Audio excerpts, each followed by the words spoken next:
प्रणाम। प्रणाम गुरुजी। प्रणाम गुरुजी। नमो प्रणाम नमः। प्रणाम प्रणाम गुरुजी, नमो नमः।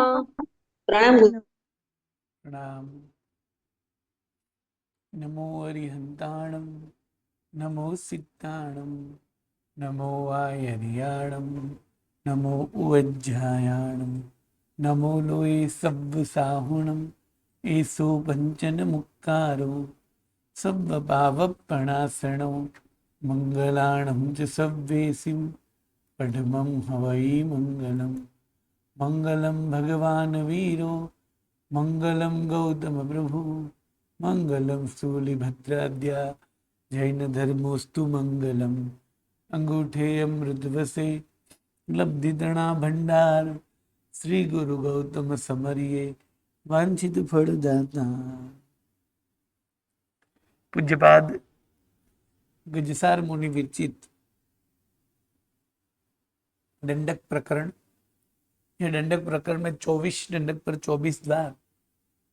पहले द्वार में शरीर, दूसरे द्वार में शरीर की अवगाहना, तीसरे द्वार में संघयन, चौथे द्वार में संज्ञा, पांचवें द्वार में संस्थान, छठे द्वार पे कसाय और सातवें द्वार में लेसिया। इस 7 द्वार की विचारणा की। सबदेवी चौकसाया, यानी सभी दंडक में 4 कसाय होते ही हैं, किसी को कम किसी को ज्यादा, कभी किसी को मान, कभी लोभ, कभी माया, कभी क्रोध, किंतु सब में 4 कसाय सभी दंडक में आते ही हैं। सबदेवी चौ कसाया। फिर लेस गब्ब तिरिय मणुए, नारे तेऊ वाऊ, विगला वेमाणीय तिलेसा। अर्थात लेसिया। लेसिया जो हैं उनकी बात करते हुए कहा कि सब्बे भी चौकसाय, सभी में 4 कसाय हैं, और लेसिया गर्भवत तिरियंच और मनुष्य में जो है उसमें सर्वलेसिया है। गर्भवत तिरियंच और गर्भवत मनुष्य में सभी प्रकार की लेसिया है। नारय तेउवाऊ, विगला वेमाणीय तिलेसा, यानी नारक, तेउकाय, वाउकाय के दंडक में तिलेसा 3 लेसिया है, कृष्ण, नील और कापोत। नारक, तेउवाऊ और विगला यानी विकलेंद्रियों में भी नरक दंडक, तेउकाय का दंडक, वाउकाय का दंडक और विकलेंद्रिय यानी बेइंद्र, तेंद्र, चौरेंद्र में तिलेसा 3 लेसिया है, कृष्ण, नील और कापोत। वैमाणीय तिलेसा, वैमानिक में भी 3 लेसिया है, किंतु वहां तेजो पद्म और शुक्ल है।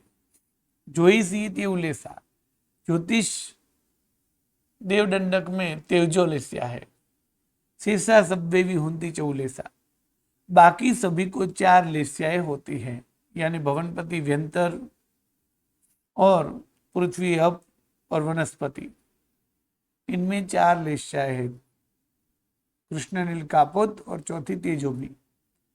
इस तरह लेस्या द्वार की विचारणा की। इनके बाद में 8वां द्वार है इंद्रिय द्वार। इंद्रिय द्वारम सुगमम, यानी इंद्रिय द्वार सुगम है, अर्थात सहला है, सरल है। इंद्रिय द्वार सरल है, आसान है, क्योंकि 5 प्रकार की इंद्रिय है। 5 प्रकार की इंद्रिय है। इस 5 प्रकार की इंद्रिय में स्पर्शनेन्द्रिय, रसनेन्द्रिय, घ्राणेन्द्रिय, चक्षु इंद्रिय, श्रोतेन्द्रिय, ये 5 इंद्रिय। तो उस 5 इंद्रिय की बात करते हुए कहते हैं कि 5 इंद्रिय जो साधन है, मतलब स्पर्शनेन्द्रिय से जीव कौन सा पदार्थ कैसा स्पर्श वाला है, ठंडा है या गर्म है, कोमल है या कर्कश है, स्निग्ध है या रुक्ष है, हल्का है या भारी है, ये ज्ञान करता है। तो स्पर्शनेन्द्रिय स्पर्श का ज्ञान करती है, रसनेन्द्रिय स्वाद का ज्ञान करती है। द्रव्य जो है वो मीठा है, तीखा है, फीका है, खट्टा है आदि, तो वो या कड़वा है, उनका ज्ञान करती है। स्पर्शनेन्द्रिय, रसनेन्द्रिय, घ्राणेन्द्रिय, जो द्रव्य है सुगंधी है या दुर्गंधी है, ये ज्ञान करती है। फिर उसके बाद जो है चक्षु इंद्रिय, चक्षु इंद्रिय जो है वो सामने वाला पदार्थ का रूप का ज्ञान करती है। ज्ञान है वो ऊंचा है, नीचा है, जाड़ा है, पतला है, और सामने रखी हुई चीज, पदार्थ, व्यक्ति, कोई भी, श्वेत है, काला है, पीला है, नीला है, गुलाबी है, ऑरेंज है, कौन सा है वो, वर्ण उसका कैसा है, रूप उसका कैसा है, वो ज्ञान करती है।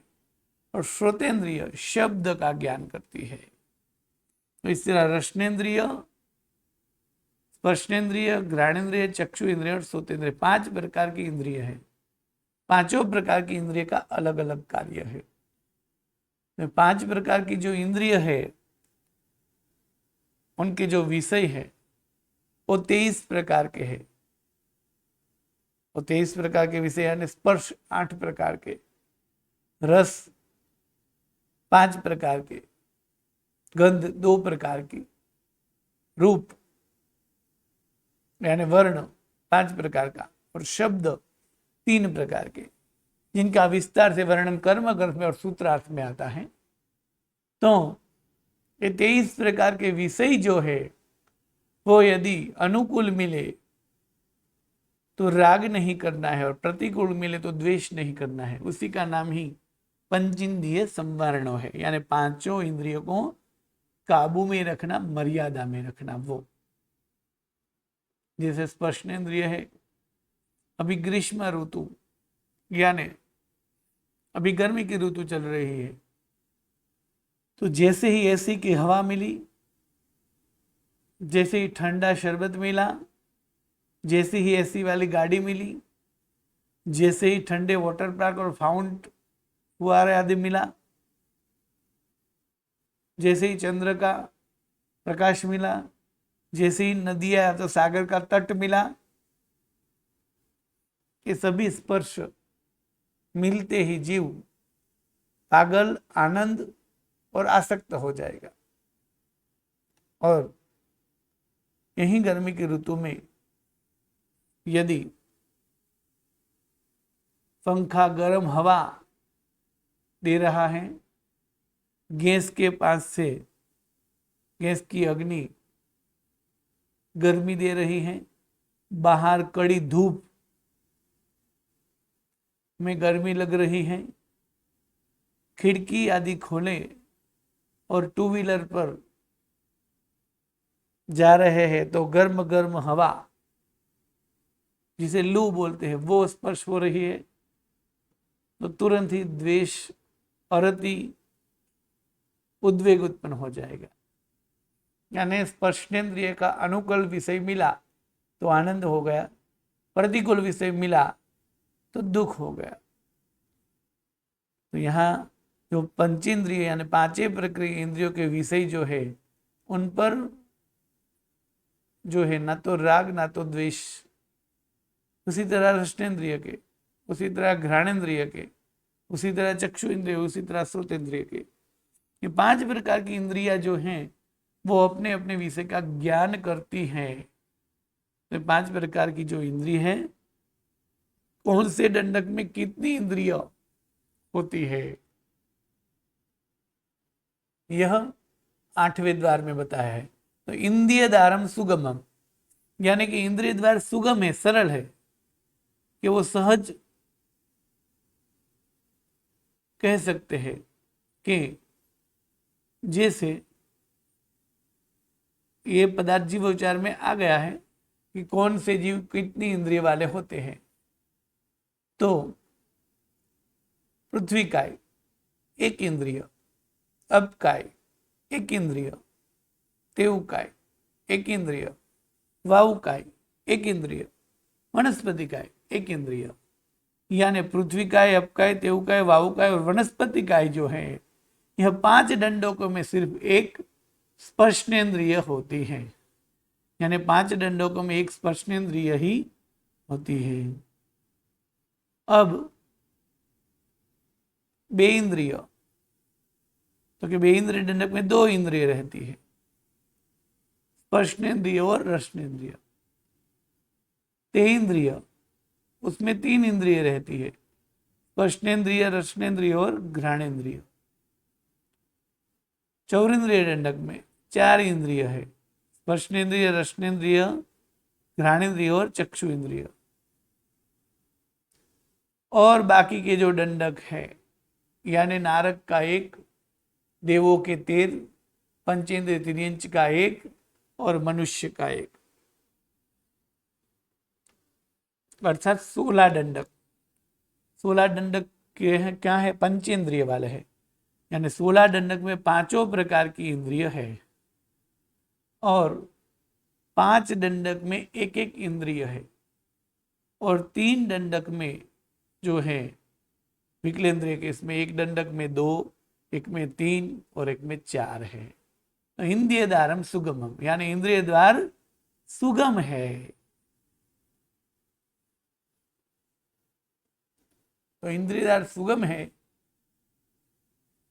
फिर भी यहां कहते हैं कि इंद्रिय जो है, यदि एक इंद्रिय के पास एक ही इंद्रिय है, यानी स्पर्शनेन्द्रिय ही है, तो फिर वो कई सारी वनस्पतियां जो है वो मेघ के आवाज सुनकर, ध्वनि सुनकर खिलती है। ऐसा क्यों? तो कि सभी जीवों में भाव इंद्रिया तो सभी प्रकार की रहती है, इसलिए इंद्रिय द्वारम सुगमम, यानी कि 5 प्रकार की जो इंद्रिय है और कौन से दंडक में कितनी है वो तो सरल ही है कि 5 दंड में 1 ही इंद्रिय है, बे इंद्रिय में 2 इंद्रिय है, ते इंद्रिय में 3 इंद्रिय है, चौरिंद्रिय में 4 इंद्रिय है और बाकी के दंडक पंच इंद्रिय है। पर अब इंद्रिय के मुख्य 2 प्रकार है, द्रव्य और भाव इंद्रिय। द्रव्य इंद्रिय और भाव इंद्रिय। द्रव्य इंद्रिय माने साधन, भाव इंद्रिय अर्थात शक्ति। द्रव्य इंद्रिय जो है वो पुद्गल से बनती है, यानी नाम कर्म से प्राप्त होती है, और भाव इंद्रिय जो है वो जीव के ज्ञानावणी और रसनावणी के स्वयोपशम अनुसार उनमें शक्ति उत्पन्न होती है। यानी द्रव्य इंद्रिय जो है वो पुद्गल की बनी हुई होती है, जबकि भाव इंद्रिय वो आत्मा की चेतना स्वरूप है, शक्ति स्वरूप है। यानी द्रव्य का मतलब होगा साधन और भाव का मतलब होगा शक्ति। द्रव्य इंद्रिय प्राप्त होती है नाम कर्म से और भाव इंद्रिय प्राप्त होती है जीव के ज्ञानावणी और दर्शनावणी कर्म के क्षयोपशम से। अब जो भी इंद्रिय है वो इंद्रिय स्पर्शनेन्द्रिय, तो जिससे स्पर्श का ज्ञान होता है, रसनेन्द्रिय तो जिससे रस का ज्ञान होता है, घ्राणेन्द्रिय जिससे गंध का यानी सुगंध का ज्ञान होता है, चक्षु इंद्रिय जिससे रूप का ज्ञान होता है, श्रोतेन्द्रिय जिससे शब्द का ज्ञान होता है। इंद्रिय के 2 भेद है, द्रव्य इंद्रिय और भाव इंद्रिय। तो द्रव्य इंद्रिय माने साधन और भाव इंद्रिय माने आत्मा में रही हुई शक्ति। अब द्रव्य इंद्रिय और भाव इंद्रिय के भी भेद होते हैं, तो एक इंद्रिय के 5 भेद होते हैं, उसमें स्पर्शेंद्रिय के 4 ही भेद गिनते हैं। तो द्रव्य इंद्रिय जो है उनके 2 भेद हो जाते हैं, निवृत्ति और उपकरण। द्रव्येंद्रिय के 2 विभाग है, निवृत्ति और उपकरण। यानी निवृत्ति और उपकरण ये 2 भेद। अब निवृत्ति के भी 2 भेद हो जाते हैं, बाह्य निवृत्ति और अभ्यंतर निवृत्ति। यानी द्रव्य इंद्रिय के 3 भेद हो गए, बाह्य निवृत्ति, अभ्यंतर निवृत्ति और उपकरण इंद्रिय। बाह्य निवृत्ति, अभ्यंतर निवृत्ति और उपकरण इंद्रिय, इसी तरह भाव इंद्रिय के भी दो भेद है, लब्धि और उपयोग। इंद्रिय के मुख्य दो भेद है, द्रव्य इंद्रिय और भाव इंद्रिय। उसमें द्रव्य इंद्रिय के मुख्य दो भेद हो गए, उपकरण और निवृत्ति। वहां निवृत्ति की भी दो भेद है, बाह्य और अभ्यंतर। यानी द्रव्य इंद्रिय के तीन भेद हो गए। कौन से तीन? बाह्य निवृत्ति, अभ्यंतर निवृत्ति और उपकरण। भाव इंद्रिय के दो भेद हो गए, लब्धि और उपयोग। यानी कोई भी एक प्रकार की इंद्रिय के 5 भेद हो जाएंगे। जैसे जीव, जीव जो है उसमें बाह्य निवृत्ति जीव, अभ्यंतर निवृत्ति जीव, उपकरण इंद्रिय जीव, फिर लब्धि जीव और उपयोग जीव। ऐसे 5 प्रकार की जिह्वा यानी जीव यानी रसना के भेद हो जाएंगे।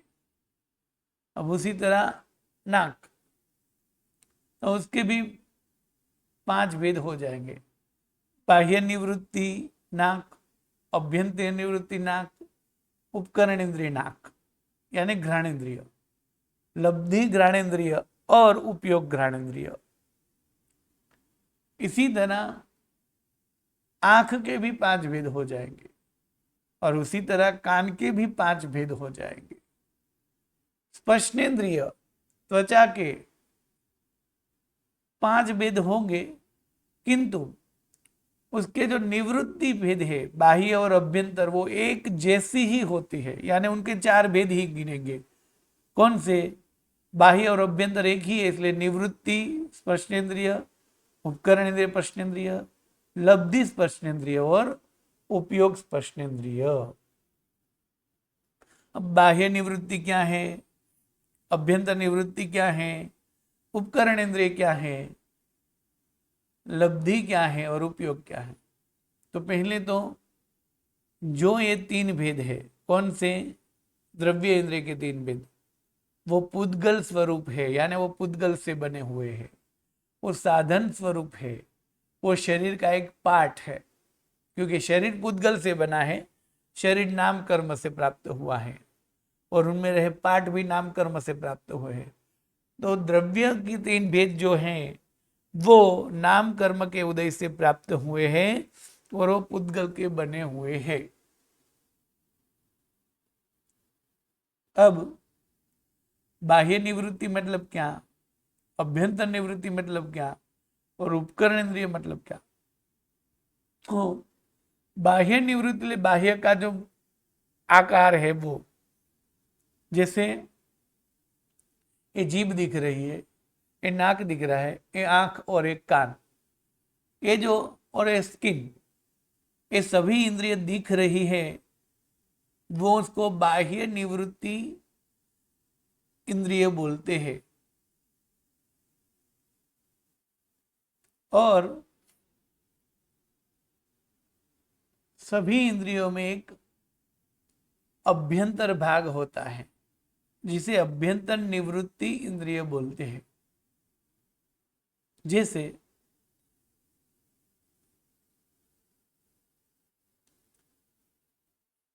जो भी जीव है, उदाहरण के तौर पे यदि आंख की बात करें, जीभ की बात करें, तो मनुष्य की जीभ, स्वान यानी डॉग की जीभ, हाथी की जीभ, गाय की जीभ और सर्प की जीभ, सभी की जीभा देखेंगे तो अलग अलग आकृति वाली होगी, अलग अलग आकार वाली होगी, अलग अलग रूप वाली भी होगी। उसी तरह नाक की बात करें तो भी मनुष्य का नाक, चूहे का नाक, हाथी का नाक, और सभी की नाक की आकृति अलग अलग है। इसी तरह आंख, मनुष्य की आंख, पक्षी की आंख, पशुओं की आंख, बिल्ली की आंख, शेर की आंख, वो सब अलग अलग है। कान, मनुष्य के कान, बंदर के कान, चूहे के कान, हाथी के कान, तो सबकी आकृति अलग अलग है। ये सब जो बाह्य दिख रहा है उन्हें कहते हैं बाह्य निवृत्ति इंद्रिय, उसे बोलते हैं बाह्य निवृत्ति। इंद्रियों के मुख्य दो भेद है, द्रव्य और भाव। द्रव्य माने नाक, कान, आंख आदि इंद्रियों की जो उद्गल से बने हुए हैं और पौद्गलिक रचना शरीर के पार्ट को द्रव्य इंद्रिय बोले। भाव इंद्रिय मतलब आत्मा में रही हुई शक्ति। द्रव्य इंद्रिय किनसे मिलती हैं? नाम कर्म के उदय से। भाव इंद्रिय को कैसे प्राप्त होते हैं? ज्ञानावरणी और दर्शनावरणी के क्षयोपशम से। अब द्रव्य इंद्रिय के दो भेद जो है, निवृत्ति और उपकरण, और उसमें निवृत्ति के भी दो भेद है, बाह्य निवृत्ति और अभ्यंतर निवृत्ति। तो बाह्य निवृत्ति मतलब बाह्य जो पांच इंद्रिय दिखती है, किसी भी पंचेंद्रिय जीव को देखेंगे तो उसमें पांचों प्रकार की इंद्रिय दिखेगी। जैसे हमारे आसपास मनुष्य हम है तो हमारे जैसे दूसरे मनुष्य है तो उसके भी नाक, आंख, कान, जीव की आकृति अलग हो सकती है। उसी तरह हमारी जगह हाथी को देख लेंगे तो उसकी भी सभी इंद्रियां अलग आकृति की होगी। उसकी जगह खरगोश को देखेंगे, गाय, भैंस या शेर या बिल्ली या सर्प को देखेंगे तो सभी की पांचों इंद्रिय की आकृति, रूप अलग अलग दिख रहा है। तो ये बाह्य से जो दिख रही है उस इंद्रिय को बोलते हैं बाह्य निवृत्ति। यानी आंख, कान, नाक आदि इंद्रियों का बाह्य आकार जो है, जो भिन्न भिन्न होता है, भिन्न भिन्न जीवों की अपेक्षा से आकार भी भिन्न भिन्न होता है। यानी उदाहरण तो किसी के कान गोल, किसी के लंबे, किसी के सीप। हाँ, जैसे हमारे और श्वान या तो मनुष्य और घोड़े के कान में, घोड़े और हाथी के कान में, हाथी और बंदर के कान में दिखेंगे तो सबके कान अलग अलग आकृति वाले हैं।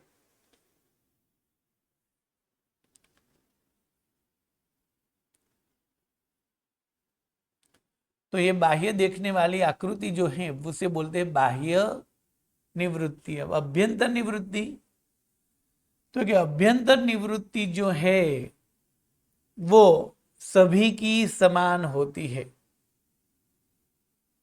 सभी की समान आकृति होती है। अभ्यंतर निवृत्ति यानी बाह्य निवृत्ति, इंद्रिय के अंदर एक इंद्रिय रहती है जिनको बोलते हैं अभ्यंतर निवृत्ति। यानी आंख, कान, नाक आदि इंद्रियों के बाह्य आकारों के भीतर में स्थित यानी रही हुई स्वच्छतर पुद्गल कोई रचना, यानी उनके अंदर छिपी हुई पुद्गल से बनी हुई इंद्रिय जो है उसको अभ्यंतर निवृत्ति इंद्रिय बोलते हैं, जिनके आकार सभी के एक जैसे ही होते हैं। श्रोतेंद्रिय का आकार जो है यानी कान, तो हमारे बाह्य कान और हाथी के कान में फर्क है, किंतु अभ्यंतर यानी कान में जो सुनाई देता है वो अभ्यंतर इंद्रिय जो है उनकी आकृति कैसी होती है? तो कदम के पुष्प जैसी, कदम्ब के पुष्प जैसी। अब चक्षु इंद्रिय का आकार कैसा होता है सभी का? मसूर के दाल जैसा। घ्राणेन्द्रिय का आकार कैसा होता है? पडगम जैसा। और रसनेन्द्रिय का आकार कैसा होता है? खुरपी जैसा, खुरप जैसा। अब स्पर्शनेन्द्रिय का आकार कैसा होता है? तो कि स्पर्शनेन्द्रिय का आकार सभी का जैसा शरीर होता है वैसा होता है। यानी स्पर्शनेन्द्रिय हाथी की चमड़ी तो हाथी के पूरे शरीर के आकार में रही हुई है, तो स्पर्शनेन्द्रिय का आकार अनेक प्रकार का होगा क्योंकि सभी जीवों की शरीर की आकृति अलग अलग है और स्पर्शनेन्द्रिय पूरे शरीर में फैली हुई होती है। जैसे हम यहां गर्म पानी डालेंगे तो भी हमें गर्म ही लगेगा, यहां गर्म पानी डालेंगे तो भी गर्म लगेगा, और यहां गर्म पानी डालेंगे पैर पे तो भी गर्म ही लगेगा, क्योंकि स्पर्शेंद्रिय पूरे शरीर में रहती है। तो स्पर्शेंद्रिय आकृति जैसे जिसके शरीर के आकार है वैसी रहेंगी। जबकि यदि गुलाब जामुन का टुकड़ा है तो यहां रखेंगे तो मीठा लगेगा, यहां रखेंगे तो मीठा नहीं लगेगा, यहां रखेंगे तो मीठा नहीं लगेगा, यहां रख देंगे तो मीठा नहीं लगेगा, क्योंकि यहां रसनेन्द्रिय नहीं है, रसनेन्द्रिय यहां है इस जीभ के अंदर। तो इसी तरह रसनेन्द्रिय, घ्राणेन्द्रिय, चक्षु इंद्रिय और कर्णेन्द्रिय, उनका स्थान फिक्स है और उतने में ही है। तो वहां जो है वो इंद्रिय के आकार सबके समान है, अभ्यंतर इंद्रिय के आकार, किंतु स्पर्शेंद्रिय का आकार सबका अलग अलग है। अब तीसरे नंबर की इंद्रिय है उपकरणेन्द्रिय, भेद उपकरणेन्द्रिय। तो उपकरणेन्द्रिय मतलब क्या? तो उनमें ज्ञान करने की शक्ति, यानी कि इस इंद्रिय के अंदर जो इंद्रिय है उसमें सूंघने की शक्ति, यानी कोई भी पदार्थ है तो उसे सूंघ पाए ऐसी शक्ति, ऐसी पौद्गलिक शक्ति, उसे कहते हैं उपकरण द्रव्येंद्रिय। जैसे गृहिणी जो है वो कोई भी सब्जी सुधारेगी तो सब्जी सुधारने के लिए वो चप्पू रहेगी, छुरी, तो छुरी होती है। यदि छुरी रहेगी तो सब्जी काट पाएगी, तो कि हाँ काट पाएगी। तो छुरी जो है वो केवल छुरी नहीं चलती, छुरी में धार भी होनी चाहिए, यानी धार वाला भाग होना चाहिए। छुरी है, छुरी में धार वाला भाग भी है, तो भी शायद सब्जी नहीं काट पाएगी, क्योंकि छुरी है, छुरी में धार वाला भाग भी है, किंतु वो धार वाला भाग जो है उनकी धार वो कुंठित हो गई है। यानी छुरी चाहिए, छुरी में धार चाहिए, और वो धार जो हो वो काट सके ऐसी तेज होनी चाहिए, तो भी सब्जी कट सकती है। तो इसी तरह इंद्रिय के पुद्गल से बने हुए, यानी चप्पू पूरी पुद्गल की बनी हुई है ना। चप्पू में रही धार और उस धार में सतेजता, या तो म्यान में रही हुई तलवार और तलवार में धार चाहिए। समझो कि तलवार से कुछ काटना है तो म्यान जो है, म्यान यानी तलवार जिसमें रखते हो खोखा, वो म्यान, फिर म्यान से तलवार निकालेंगे और तलवार से में धार है तो उससे कुछ भी काट सकते हैं। तो उसी तरह यहाँ बाह्य आकृति है वो म्यान या तो चप्पू की तरह है, उसके अंदर अभ्यंतर जो आकृति है वो उसकी धार की तरह है, और उपकरण इंद्रिय मतलब उस धार में तेज होनी चाहिए, यानी वो काट सके ऐसी होनी चाहिए। धार वाला भाग भी वास्तव में धारदार, यानी उसमें काटने की शक्ति होनी चाहिए। अब ये तीन उद्गल के बने हुए होते हैं, यानी तीन इंद्रिय, तीन भेद का मतलब क्या हुआ? बाह्य आकृति, उसके अंदर अभ्यंतर आकृति, और उसमें विषय को पकड़ने की शक्ति यानी तेज।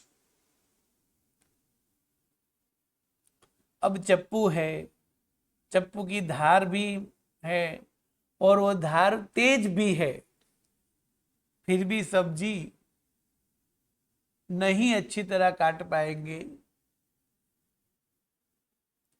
यदि उन्हें सब्जी काटना नहीं आता तो। जैसे जिसको आता है वो गृहिणी, और जिसने कभी सब्जी काटी ही नहीं, उसको कैसे काटनी चाहिए ख्याल ही नहीं, ऐसी लड़की, छोटी लड़की या तो कोई इसके हाथ में दोगे तो वो सब्जी की जगह उंगली काट देगी। मतलब कि अब वो कार्य करने के लिए क्या चाहिए, बुद्धि भी चाहिए, यानी उसमें वो समझ होनी चाहिए कि कैसे काटी जाती है। और वो बुद्धि चप्पू में नहीं होती, वो बुद्धि व्यक्ति में होती है, जीव में होती है। तो जैसे सब्जी काटने के लिए चप्पू, चप्पू का धार वाला भाग और वो धार वाला भाग में काटने की शक्ति, ये तीन रहे, किंतु साथ में गृहिणी को काटना आना भी चाहिए, यानी कैसे सब्जी काटी जाती है वो बुद्धि भी उनमें होनी चाहिए, तो सब्जी काट सकते हैं। यानी जीव में अंदर शक्ति है, उसको बोलते हैं लब्धि भाव इंद्रिय। किंतु ये चार होने के बावजूद भी सब्जी नहीं काट सकते जब तक गृहिणी को इच्छा न हो कि मैं काटूं, तब तक। समझो कि चप्पू है, चप्पू का धार है, धार में तेजता है, सामने सब्जी है, सब्जी कैसे काटी जाती है वो भी मालूम है, किंतु वो खड़े होकर जब तक सब्जी समारने का कार्य नहीं करेगी, मतलब वो शक्ति का उपयोग नहीं करेगी, तब तक सब्जी नहीं काट सकते, यानी उसको उस शक्ति का उपयोग करना पड़ता है। तो पिछले जो दो भेद वो क्या है, चौथे नंबर का भेद भाव इंद्रिय में, पहला लब्धि यानी उसमें वो शक्ति है, वो कैसे उत्पन्न होती है, ज्ञानावणी और दर्शनावणी करके शयोपशम से वो शक्ति उत्पन्न होती है। वो और वही शक्ति का वो उपयोग करेगा तो ही वो कार्य होगा। जैसे अभी मेरी ये आंख है, तो ये बाह्य दिख ही रही मेरी आंख है, वो बाह्य निवृत्ति है, उसके अंदर अभ्यंतर है और उनके अंदर देखने की विषय की शक्ति है, यानी वो साधन जो है वो देख पाएगा, ऐसा सतेज होए। किंतु मेरे जीव में यदि ज्ञानावरणी और दर्शनावरणी कर्मा का शयोपशम नहीं है तो नहीं देख पाता। अब ज्ञानावरणी और दर्शनावरणी का शयोपशम याद देखने की शक्ति भी मुझ में उत्पन्न हो गई है, फिर भी उस शक्ति का मैं उपयोग करूंगा तब पांचवी इंद्रिय कहलाती है, तो मैं देखूंगा। जैसे चार होने के बावजूद भी यदि मैं आंख बंद कर ऐसे बैठा रहूं तो सामने वाली चीज नहीं दिखाई देगी। तो इंद्रिय के 5 प्रकार है। कौन से? द्रव्य इंद्रिय के 3 प्रकार और भाव इंद्रिय के 2 प्रकार। भाव इंद्रिय 2 प्रकार यानी जीव में रही हुई शक्ति और उस शक्ति का उपयोग। तो ये जो 5 प्रकार की इंद्रिय है, बाह्य निवृत्ति यानी सभी प्रकार की बाह्य निवृत्ति के बाह्य आकार, अभ्यंतर निवृत्ति यानी उसमें जो अभ्यंतर आकार हैं वो, उपकरण इंद्रिय यानी उसमें शक्ति, मतलब वो विषय को पकड़ सके ऐसी शक्ति। फिर लब्धि यानी जीव में रही हुई शक्ति, क्योंकि इंद्रिय तो साधन है, वो जड़ है, वास्तव में ज्ञान कौन करेगा? जीव करेगा। तो जीव में ऐसी लब्धि होनी चाहिए, यानी इंद्रियों से संबंध, यानी जब इंद्रियों से संबंध हो जाए किंतु ज्ञानावणी और दर्शनावणी का शयोपशम न हो तो वो जीव ज्ञान नहीं कर पाएगा। यानी ज्ञानावणी और दर्शनावणी का शयोपशम यानी उसमें देखने की शक्ति जीव में प्रकट होनी चाहिए, और फिर ज्ञानावणी और दर्शनावणी के कर्म के शयोपशम से प्राप्त जो शक्ति है उसका उसके उपयोग करना पड़ता है, उसे बोलेंगे उपयोग भाव इंद्रिय। इस तरह 5 एक एक इंद्रिय के 5 भेद पड़ते हैं। जैसे इंद्रिय के 2 भेद, द्रव्य और भाव। फिर द्रव्य के दो भेद, निवृत्ति और उपकरण। निवृत्ति के दो भेद, बाह्य और अभ्यंतर। बाह्य यानी यहां उदाहरण दिया कि किसी को तलवार से कुछ काटना है तो तलवार वो बाह्य, उस तलवार में धार वो अभ्यंतर। किंतु वो धार जो है उस धार में शक्ति होनी चाहिए, यानी वो धार तेज होनी चाहिए और काट सके ऐसी होनी चाहिए, वो उपकरण इंद्रिय। तो ये हो गए 3 साधन। अब लब्धि यानी तलवार चलाने की कला भी आनी चाहिए, तो लब्धि यानी कला, और उस कला का उपयोग भी करेगा तो कार्य होगा। तो इसी तरह ये सभी इंद्रियों के 5 प्रकार होते हैं। अब कहते हैं कि श्रोतेंद्रिय यानी कान, वो जो है वो अंगुल का असंख्यातवा भाग। चक्षु इंद्रिय अंगुल का असंख्यातवा भाग। घ्राणेन्द्रिय अंगुल का असंख्यातवा भाग। रसनेन्द्रिय 2 से लेकर 9 अंगुल। और स्पर्शनेन्द्रिय स्व शरीर प्रमाण। ये किसका माप दिया है? अभ्यंतर इंद्रिय का। और वो जो इंद्रिय है, क्योंकि श्रोतेंद्रिय अंगुल का असंख्यातवा भाग गिनेंगे तो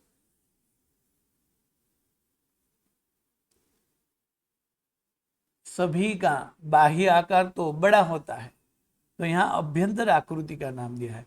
इस कान के अंदर जो कान पूरा यहां से लेकर अंदर तक बना हुआ है, उस कान में अंगुल के असंख्यात्व भाग में रहे पुद्गल जो हैं, वो पुद्गल जो कदम के पुष्प के आकार में रहते हैं, वो अभ्यंतर निवृत्ति है।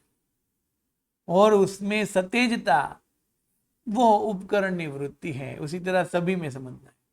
अब वो कहां तक का ज्ञान कर पाएंगे? तो कि कान के द्वारा कम से कम अंगुल के असंख्यातवे भाग के जो नजदीक होता है वो शब्द सुनाई देता है, और ज्यादा से ज्यादा 12 योजन से आगत, यानी 12 योजन दूर से जो आवाज आ रही है उनको भी कान ग्रहण कर सकता है ज्यादा से ज्यादा। किंतु ये एकदम पावरफुल इंद्रिय जिसको प्राप्त हुई हो इसकी अपेक्षा से है। हमें 10, 12, 15 फुट या तो 5, 15, 20, 25 मीटर तक का सुनाई देता है, उसके आगे का क्यों नहीं सुनाई देगा? तो हमारी इंद्रिय इतनी पावरफुल नहीं है। किंतु स्रोत ज्ञाने कान जो है वो 12 योजन दूर से भी वो शब्द को पकड़ सकता है, 12 योजन दूर से आने वाला शब्द। चक्षु, चक्षु जो है उसके द्वारा 1,00,000 योजन तक दूरी से देख सकता है। घ्राण यानी नाक, और 9 योजन से आए हुए सुगंध को भी पहचान सकता है। रसेंद्रिय स्वाद, वो भी 9 योजन दूर से आए हुए पदार्थ को पहचान सकता है। और स्पर्श, वो भी 9 योजन के दूर से, यानी उतने दूर से इन सब में, स्पर्शनेन्द्रिय में, घ्राणेन्द्रिय में, रसन में और स्पर्श में क्या लिखा है? इतने दूर से आगत, मतलब आए हुए पदार्थ को पहचान सकते। क्यों? क्योंकि ये इंद्रिय ऐसी है कि वो पदार्थ को छुएगा तभी ही वो जान पाएगा। यानी समझो कि कोई गुलाब यहां से 15 20 फुट दूर खिला है और उसकी सुगंध हवा में आई तो वहां से आती हुई सुगंध वो नाक पहचान पाएगा कि इतने में कहीं गुलाब है। किंतु वो आगत इसलिए लिखा कि वो गुलाब के सुगंध के पुद्गल यहां स्पर्शेंगे तो ही वो पहचान पाएगा, जबकि आंख में दूर रही हुई चीज के पुद्गल यहां आते हैं ऐसा नहीं है, वो दूर रहे हुए चीज को भी देख सकती है। इसी तरह यह 5 इंद्रिय की विचारणा की, किंतु इंद्रिय दारम सुगमम, क्योंकि सब दंडक में कौन से दंडक में कितनी इंद्रिय है तो वो सरल है। यहां कौन सी बात कही है, साधन रूप इंद्रिय की विचारणा की है। बाकी भाव इंद्रिय यानी शोभशम, ज्ञानावरणी और दर्शनावरणी का शोभशम तो सब जीवों में रहता है, यानी भाव से सब जीवों के पास 5 इंद्रिय और मन भी होता है, क्योंकि इन सब का शोभशम होता है, किंतु वो उपयोग नहीं कर पाएंगे क्योंकि उसके पास साधन नहीं है। इसलिए साधन नाम की इंद्रिय जो है यानी द्रव्य इंद्रिय जो है वो पृथ्वी का, तेव का, वायु का और वनस्पति का, इस 5 में सिर्फ एक ही प्रकार की है। और विकलेंद्रिय में, बेइंद्रिय में 2 प्रकार की, तेइंद्रिय में 3 प्रकार, चौरिंद्रिय में 4 प्रकार की है, और बाकी के 16 दंडक में 5 प्रकार की इंद्रिय है।